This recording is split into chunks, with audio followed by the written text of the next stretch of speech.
Tutorial 1. Connecting the Pepper C1 through the web interface. Firstly, make sure your board is connected and the LED is on. Once your board is connected, select the Pepper C1 device in the Wi-Fi section.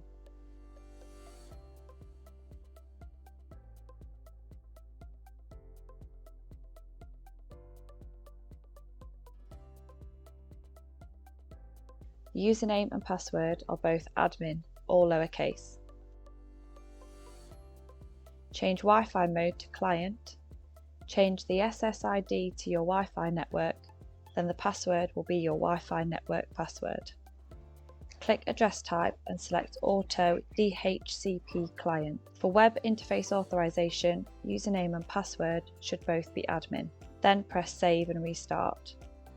The Pepper C1 is now configured as a client device on your local Wi-Fi network.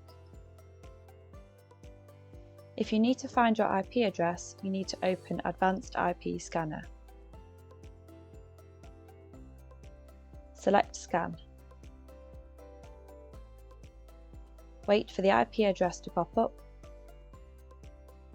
Look for Expressive Ink. The IP needed will be listed under the IP tab.